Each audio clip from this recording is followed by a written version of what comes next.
So guys, जैसा कि हमने पिछले एपिसोड में देखा कि शियाओ डार्क एशियन शिप में था जहाँ कई सारे स्ट्रेंज क्रिएचर उन पर अटैक करने आ रहे थे। वहाँ काफी ज्यादा मात्रा में पेनिट्रेटिंग फोर्स मौजूद थी। शियाओ उन सभी स्ट्रेंज क्रिएचर से फाइट करने लग गया था, पर उन सभी की पावर भी कमजोर नहीं थी। शियाओ ने मारते जा रहा था। उन क्रिएचर में से कई सारे यंग सुप्रीम बिंग थे। शियाओ अपनी लाइटनिंग का इस्तेमाल करके उन्हें मारने लगा। 5 क्राउन बिंग भी वहाँ गया था जो शियाओ से फाइट करने लगा था। शियाओ उसके अटैक को रोक नहीं पाया और उसका स्पीयर टूट गया था। उस 5 क्राउन बिंग के पास अनशार्पेड स्वॉर्ड थी। शियाओ समझ चुका था कि वो स्वॉर्ड काफी पावरफुल है और उसे हासिल करके ही उसे हरा सकता है, इसीलिए उसने चालाकी से उस पर लाइटनिंग स्ट्राइक से अटैक किया, जिससे उसने स्वॉर्ड को हासिल कर लिया था। वहाँ मौजूद सिन ब्लड किंग ने अपनी बची हुई पूरी पावर का इस्तेमाल करके शियाओ को उस जगह से बाहर निकाल दिया था। शियाओ ने अपनी पावर को भी रिकवर कर लिया था। फिर अब हम देखते हैं कि लिटिल बनी उस अनशार्पेड स्वॉर्ड को घूर कर देख रही थी। वो कहती है कि मैंने अपने कबीले के एल्डर से सुना था कि एक बार ये स्वॉर्ड एक्टिवेट होने पर फ्लाइंग फेरी सीन को क्रिएट कर सकती है और उससे फेरी सीन को क्रिएट करती है। शियाओ उस स्वॉर्ड को चेक करने लगता है और अपने दोस्तों से कहता है कि मेरे सिन ब्लड के सीनियर की मदद से ही मैं उस डार्क एशियन शिप से बाहर निकल पाया और मैंने उनसे एक वादा किया था जिसे मैं जरूर पूरा करूंगा और एक दिन मैं उस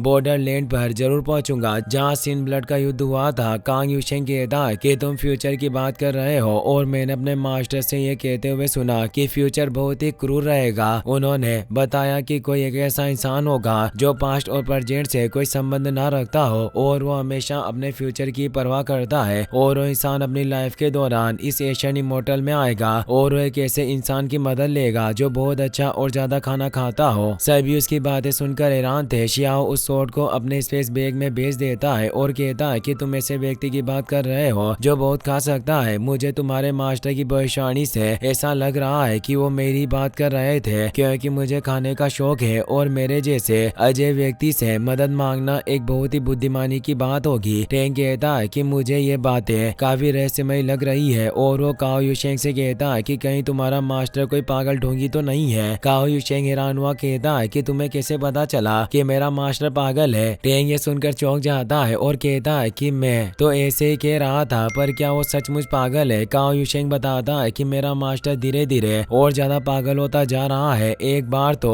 उसने मुझे लगभग दफना ही दिया था और मुझे ऐसा लग रहा था कि वो पल में मेरी डेस्टिनी की अंतिम यात्रा होगी। सबसे ज्यादा गुस्सा दिलाने वाली बात तो उसने ये कही कि अगर आज उसने मुझे नहीं दफनाया तो उन्होंने अपनी भविष्यवाणी में जिस व्यक्ति का जिक्र किया है वो निश्चित रूप से मुझे दफना देगा। किंगी और लिटिल बनी ये सुनकर हैरान थे। काओ यूशेंग बोलता है कि उसने ये भी कहा था कि मैं जमीन में दफन होने के बाद जब बाहर निकलूंगा तब मैं अमर हो जाऊंगा, इसीलिए मैं काफी चिंता में डूबा हुआ हूँ और सोच रहा हूँ कि अगर मैं काफी सुरक्षित रहना चाहता हूँ तो मैं खुद को उस आदमी के द्वारा दफनाने नहीं दे सकता। शियाओ भी समझ गया था कि उसका मास्टर वास्तव में एक संगी पागल है। वो कहता है कि तुम्हारी बातें वाकई विचार करने योग्य है और वो किंगी और लिटिल बनी के पास आकर धीरे से बोलता है कि हमें बस इसकी बातें सुननी चाहिए कि आखिर इसके मास्टर ने इसे क्या क्या कहा है। लिटिल बनी शियाओ से बोलती है कि तुमने अब अपनी फर्स्ट इमोर्टल एनर्जी को कल्टिवेट कर लिया है, इसलिए अब तुम्हारी आगे की क्या प्लानिंग है और अब तुम क्या करना चाहते हो। शियाओ कहता है कि स्वाभाविक रूप से मैं अब आगे बढ़ने की कोशिश करूंगा और अब अपनी दूसरी इमोर्टल एनर्जी की कल्टिवेशन स्टार्ट करूंगा। ये बात सुनकर काओ यूशेंग हैरान हुआ कहता है कि तुम अभी अभी मौत से बचकर बाहर आए हो और तुम वापस इमोर्टल एनर्जी को कल्टिवेट करना चाहते हो। वाकई तुम्हें मौत का कोई डर नहीं है। किंगी शियाओ से कहती है कि मुझे भी लगता है कि तुम्हें इतनी जल्दबाजी नहीं करनी चाहिए। पहले तुम्हें खुद को स्टेबलाइज करना चाहिए और पहले कुछ अवसरों की तलाश करनी चाहिए जिससे तुम खुद को स्ट्रॉन्ग कर पाओगे। शियाओ उसकी बात मान लेता है। अब हमें इमोर्टल एशियन के बुरियल रियल्म के अबेस का सीन दिखाया जाता है जिसकी तरफ शियाओ अपने साथियों के साथ बढ़ रहा था। काओ यूशेंग उसे बताता है कि यह बुरियल रियल्म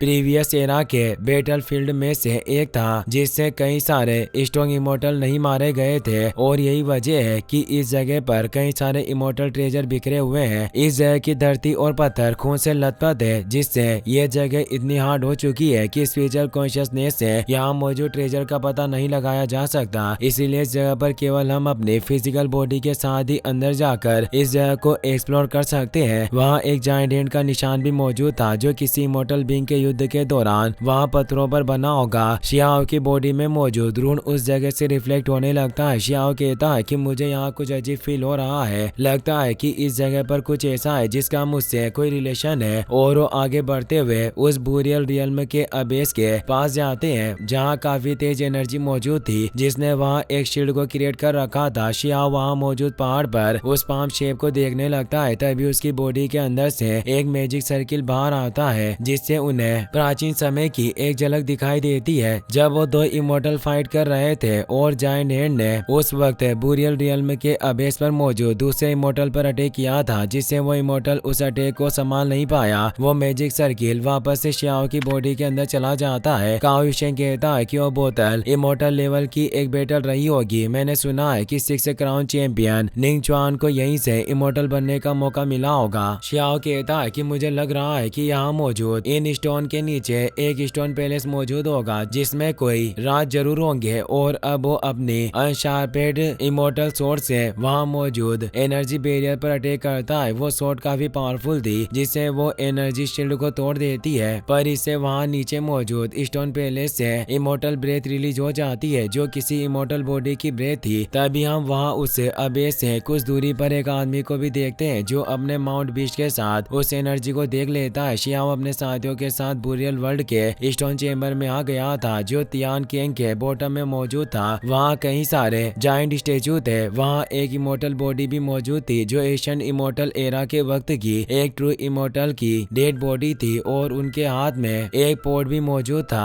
शियाओ भी उस इमोर्टल बॉडी के सामने आ जाता है और वो सभी उसे देखने लगते हैं। काओ युशेंग हैरान हुआ बोलता है कि वाकई एक इमोर्टल बॉडी है। शियाओ बोलता है कि काफी अफसोस की बात है कि इस बॉडी पर मौजूद सबसे पावरफुल इमोर्टल रून पहले ही मिट चुके हैं। लिटिल बनी कहती है कि तुम सभी अपने चारों ओर देखो। इस स्टोन चेम्बर में चारों तरफ इमोर्टल एनर्जी फैली हुई है और ये काफी ज्यादा डेंस है इसीलिए हमें अफसोस नहीं करना चाहिए। वैसे भी एक इमोर्टल व्यक्ति की बॉडी है इसलिए अभी भी इसे एक सुप्रीम बेनिफिट माना जा सकता है। किंग कहती है कि जब हमने इस स्टोन चेम्बर में आने के लिए इसके प्रोटेक्शन को हटाया तो इससे चारों तरफ इमोर्टल एनर्जी लीक हो गई जिससे मुझे डर है कि वो इमोर्टल एनर्जी जल्दी पावरफुल प्राणियों को इस तरफ आकर्षित करेगी। शियाओ को भी उसकी बात सही लगती है। वो कहता है कि हमारे लिए बेहतर होगा कि हम इस इमोर्टल बॉडी को जल्दी प्राप्त कर लें। टेंग उस इमोर्टल बॉडी को चेक करने लग गया था। वो शियाओ से कहता है कि हम जल्दबाजी में काम नहीं कर सकते। मुझे यहाँ कुछ अजीब एशियन फॉर्मेशन के एनर्जी फ्लक्चुएशन महसूस हो रहे हैं और वो एशियन फॉर्मेशन काफी पावरफुल होगा। वो अपनी पावर से वहाँ अटैक करके उस एशियन फॉर्मेशन रून को एक्टिवेट कर देता है जिससे सभी उसे देख पाते हैं। शियाओ कहता है कि सीनियर इमोर्टल बीइंग वाकई काफी पावरफुल रहा होगा जो ये मरने से पहले अपनी बॉडी को प्रोटेक्ट करने के लिए यहाँ एक फॉर्मेशन को क्रिएट कर पाया। तभी वहाँ जोर से हंसने की आवाज आती है क्योंकि उस इमोर्टल एनर्जी को जिस आदमी ने देखा था वो वहाँ गया था। वो कहता है कि वास्तव में यहाँ एक इमोर्टल बॉडी है। मेरे लिए ये एक अच्छा अवसर है। उसका नाम ब्लड हेलबर्ट था जो हेवन का सेकंड हंटर था जिसकी पावर डिवाइन फ्लेम रियल्म में थी। वो शियाओ से कहता है कि वाकई तुम सभी इस इमोर्टल बॉडी की खोज के लिए कुछ क्रेडिट पाने के हकदार हो इसीलिए मैं तुम सभी की जान बख्श दूंगा और तुम सभी यहाँ से चले जाओगे। शियाओ मुस्कुराते हुए कहता है कि तुम सीधे हमें लूटना चाहते हो। हेलबर्ट कहता है कि भले ही मैं तुम्हें लूट रहा हूँ और तुम मुझे एक लुटेरे की तरह मान सकते हो पर मेरा कुछ बिगाड़ नहीं सकते क्योंकि मैं हेवन का सेकंड हंटर ब्लड हेलबर्ट हूँ। शियाओ कहता है कि अगर तुम हेवन के दूसरे शिकारी हो तो पहला कौन है। ब्लड हेलबर्ट कहता है कि पहले नंबर पर मेरा बड़ा भाई है और अब वो अपने माउंट बीस्ट को भी बाहर बुला लेता है जो गोल्डन व्हाइट टाइगर होता है जो उस एशियन होली सन यानी ब्लड हेलबर्ट का माउंट था जो डिवाइन फ्लेम रियल्म में था। शियाओ कहता है कि वाकई एक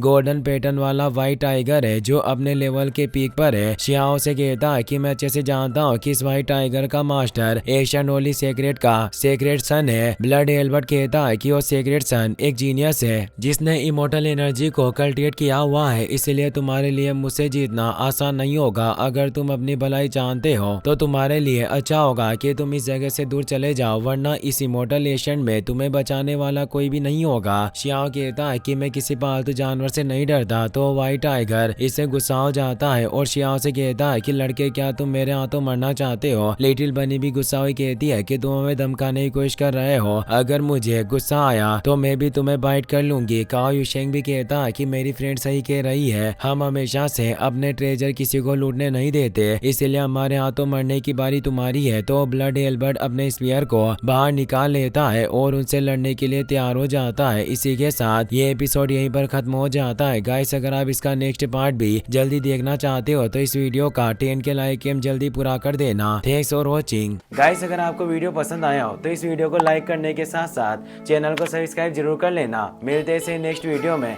थैंक्स फॉर वॉचिंग।